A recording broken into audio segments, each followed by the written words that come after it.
వరంగల్ జిల్లా అమీనాబాద్లో జనాభా ఎక్కువ ఉండడంతో పత్తి నాయక్ తండను గ్రామ పంచాయతీగా గతంలో ఏర్పాటు చేశారు. ఎమ్మెల్యే దొంతి మాధవరెడ్డి తన అధికార బలంతో తన స్వార్థం కోసం తండాను పాత గ్రామ పంచాయతీలో విలీనం చేస్తున్నారని ఆరోపిస్తూ గ్రామ సభ ఏర్పాటు చేశారు. దీంతో పత్తి నాయక్ తండా వాసులు ఏకమై అధికారులను కాంగ్రెస్ నాయకులను నిలదీశారు. తండాతో సంబంధం లేని ఇతర గ్రామాల కాంగ్రెస్ నాయకులు తమ తండాపైకి వచ్చి తమపై దౌర్జన్యం చేస్తూ గొడవలు సృష్టిస్తున్నారని వాపోయారు.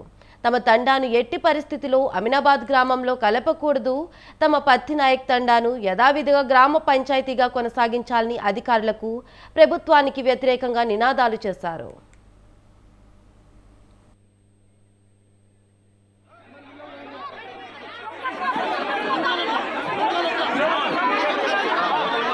మా గ్రామాన్ని గత 6 సంవత్సరాల క్రితం 2018లో నూతన గ్రామ పంచాయతీలు చేయడం వలన మా అభివృద్ధిని గత ప్రభుత్వం గుర్తించి గ్రామ పంచాయతీని ఏర్పాటు చేయడం జరిగింది.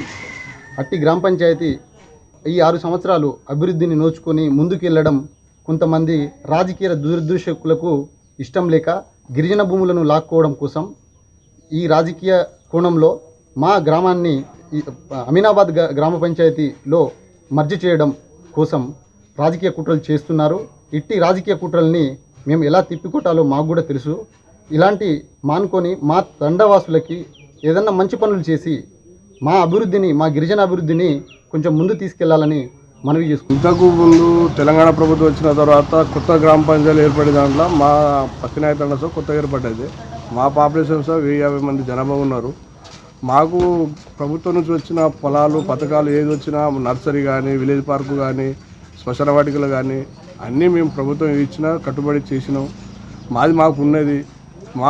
మా పత్తినాయక తండాన్ని తీసుకుపోయి అమీనాబాద్ గ్రామంలో కలపాలనే ఆలోచన ఎందుకు వచ్చిందో దయచేసి ఈ ఆలోచన రాకుండా మా గ్రామ పంచాయతీ మాకుండేది చేయండి. దయచేసి దీనిలో ఏ రాజకీయ నాయకులు కానీ ఎవరు కానీ తండను గుర్తించి తండను వేడిగా ఉండేటట్టు చేయండి తప్ప కలపాలనే ఆలోచన రాకుండా మీకు అందరికీ